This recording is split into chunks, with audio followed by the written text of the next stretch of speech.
ગણતરીનું form કઈ રીતે ભરવું એ મેં તમને આની પહેલાના વિડીયોમાં જણાવી દીધું છે, અને જે લોકોએ એ વિડીયો ન જોયો હોય નીચે ડિસ્ક્રિપ્શનના લિંક આપું છું, તે જોઈ લેજો. અને તેમાં જે આપણે ડાબી બાજુના કોષ્ટકમાં જે 2002ની યાદીમાં જે લોકોનું નામ છે તે શોધવાનું કઈ રીતે તે આ વિડીયોમાં આપણે ચકાસી. ગુજરાતની મતદાર યાદીનું 2002ના વર્ષની વેબસાઇટનું આ ઓફિશિયલ હોમ પેજ છે, જેમાં તમે કોઈ પણ વ્યક્તિનું નામ બે રીતે શોધી શકો છો. એક તો તેનું નામ સર્ચ કરી અને બીજું તેના ચૂંટણી કાર્ડ નંબર પરથી શોધી શકાય. જો તમારી પાસે 2002ના વર્ષનું ચૂંટણી કાર્ડ હોય તો તમે ચૂંટણી કાર્ડ નંબર દાખલ કરીને તમારું નામ તેમાં શોધી શકો છો. પરંતુ ઘણા ખરા લોકોના ચૂંટણી કાર્ડ નંબર 2002ની વર્ષની યાદીમાં દાખલ થયા નથી. તેવા લોકોનું નામ ચૂંટણી કાર્ડ નંબરથી ન મળે તો તે લોકોને નામ સર્ચ કરીને ગોતવાનું રહેશે.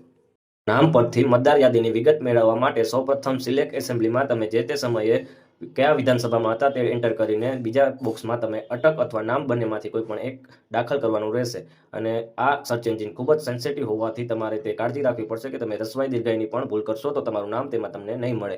બીજા ખાનામાં સંબંધીના નામમાં તમારે પિતા અથવા પતિનું કોઈ પણ એક વ્યક્તિનું નામ તેમાં એન્ટર કરવાનું રહેશે. આમાં કોઈ ભાઈ બહેન કે બીજા કોઈ વ્યક્તિનું નામ આમાં એન્ટર કરવાનું રહેતું નથી. કેપ્ચા એન્ટર કર્યા બાદ તમે સર્ચ બોક્સ પર ક્લિક કરશો એટલે તે મુજબનો ડેટા નીચે દર્શાવશે. તે ડેટામાં આપણું નામ ક્યાં છે તે ચકાસવાનું રહેશે. અને પ્રથમ 3 કોલમ મહત્વના રહે છે, જેમાં ફર્સ્ટમાં એસેમ્બલી નામ એટલે કે તમે જે તે સમયે કયા વિધાનસભાના હતા. બીજું સેકન્ડ છે પાર્ટ નંબર, તો ટોટલ એસેમ્બલીના કેટલા પાર્ટ નંબર છે અને તમારો પાર્ટ નંબર કેટલામો છે. ધારો કે આમાં 133 પાર્ટ નંબર છે, જેમાં 16મા પાર્ટ નંબરમાં આપણું નામ છે, તો આપણે 16મા નંબરની PDF ડાઉનલોડ કરશું અને તેમાં આપણે સિરિયલ નંબર આપણો 736 જે બતાવે છે તેમાં શોધશું એટલે આપણું નામ તેમાં વિગતવાર દર્શાવશે.